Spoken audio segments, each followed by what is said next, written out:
Assalamualaikum warahmatullahi wabarakatuh. Nama saya Pamela Rukmananda. Saya di sini ingin menjelaskan tentang UTS Manajemen Keuangan dengan memilih beberapa tema yang ada di dalam soal. Yang pertama, saya ingin menjelaskan mengenai rupiah melemah, cara mengantisipasinya seperti apa. Kalau menurut saya, cara mengantisipasi rupiah yang lemah itu kita dengan membeli produk dalam negeri serta menahan diri terhadap produk impor. Menurut saya dengan cara itu kita dapat mengantisipasi rupiah melemah dan tidak menimbun dolar dan menukarnya dengan rupiah.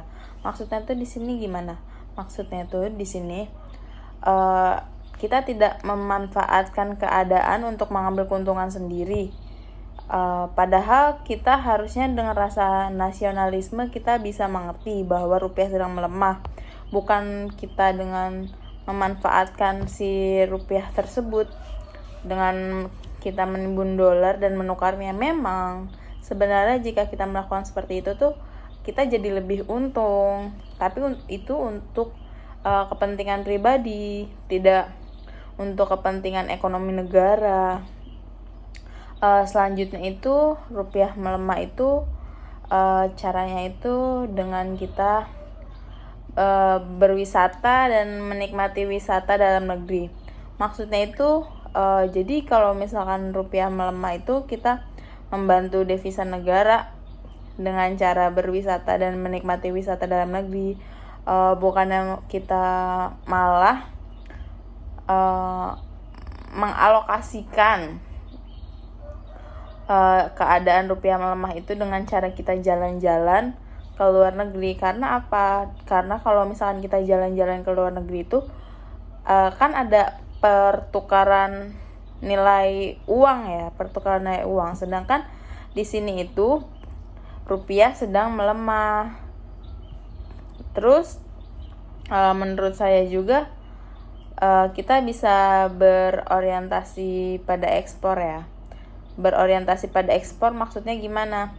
Dengan kita mengekspor barang, maka dolar yang masuk ke kita itu jadi lebih banyak.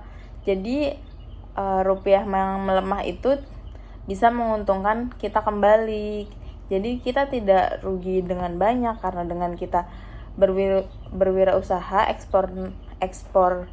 Jadi kalau misalkan kita impor barang kan berarti ada rupiah yang ditukar dengan dolar. Sedangkan rupiah yang ditukar dengan dolar sendiri itu kalau misalkan kita impor barang kan kita punya rupiah, lalu kita ditukar menjadi dolar. Sedangkan rupiah kita sedang melemah, otomatis perkalian kita dalam $1 itu jadinya lebih tinggi. Kalau misalkan jadi lebih tinggi, kita jadi lebih rugi, ekonomi negara jadi makin melemah. Sedangkan kalau misalkan kita memilih untuk jalur ekspor, otomatis itu akan terjadi itu kebalikannya. Maksudnya kebalikannya itu jadi nanti dolar mereka yang masuk ke kita akan jadi rupiah yang lebih banyak, seperti itu. Terus saya juga akan menjawab mengambil tema mengenai investasi saham, emas, atau properti. Menurut saya investasi tergantung.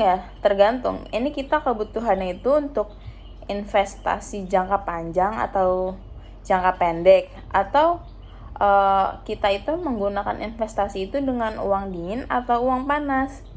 Misalkan kalau kita ngambil investasi saham tapi kita dengan uang panas, itu bukan dengan uang dingin. Menurut saya tuh kurang efektif ya. Terus kalau misalkan investasi emas itu memang nilai tukarnya tidak akan turun. Cuma kalau investasi emas itu dia masuknya lebih ke yang jangka panjang banget supaya dia bisa mempertahankan nilai rupiah yang kita punya. Kalau misalkan kita investasinya nabung menggunakan uang, itu kan dia akan inflasi ya.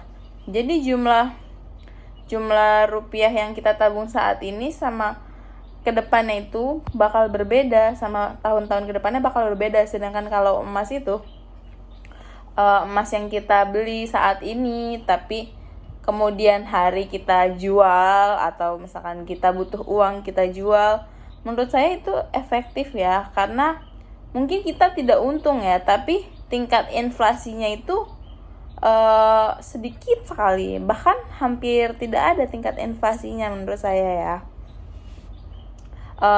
Terus kalau misalkan properti, menurut saya itu properti itu lebih beresiko ya dibanding investasi emas tadi. Kenapa properti lebih beresiko? Karena investasi properti itu kadang untung-untungan ya. Maksudnya di sini untung-untungan itu tergantung lokasi yang diambil. Terus misalkan harga tanahnya, kalau misalkan lokasi yang diambil itu kurang strategis dan harga tanahnya itu lumayan tinggi, menurut saya kurang ya kalau untuk investasi properti. Aktualnya gini deh, misalkan kayak kita tuh tahu di sini tuh bakal nanti ke depannya ramai, atau nanti bakal ke depannya tuh jadi kota urban lah gitu, misalkan jadi kota urban. Kalau misalkan nanti dia ke depannya jadi kota urban, maka kita udah tahu nih, oh pas kita mau beli itu harganya baru sekian nih, nanti kedepannya itu harganya bakal lebih, mungkin 3 atau 5 kali lipat ya kan, mungkin 3 atau 5 kali lipat. Menurut saya itu worth it ya kalau untuk dijadikan investasi. Tapi kalau misalkan kayak untuk investasi jangka panjang, menurut saya lebih baik emas. Kalau untuk investasi jangka panjang, menurut saya lebih baik emas daripada properti atau saham. Karena kalau properti itu kita masih untung-untungan ya. Kita belum tahu lokasi di sini itu bakal ramai kemudian atau tidak. Terus luas tanah yang kita punya itu berapa dibandingkan bangunannya. Menurut saya kalau investasi properti itu masih untung-untungan ya. Sedangkan kalau investasi saham itu kan kita bergantung sama harga saham yang kita investasikan. Jadi kita masih bergantung sama menurut saya sama hal yang kurang pasti. Jadi kalau dari investasi saham, emas atau properti, saya lebih memilih investasi emas. Kemudian saya mengambil tema itu fenomena startup pilot di Indonesia. Menurut saya kenapa mereka bisa sampai gulung tikar itu karena dampak kurangnya permintaan pasar pada kelangsungan bisnis di startup itu sendiri ya. Kurangnya permintaan pasar itu bisa jadi tuh dia alasan utama kebangkrutan gulung tikar pada si startup tersebut.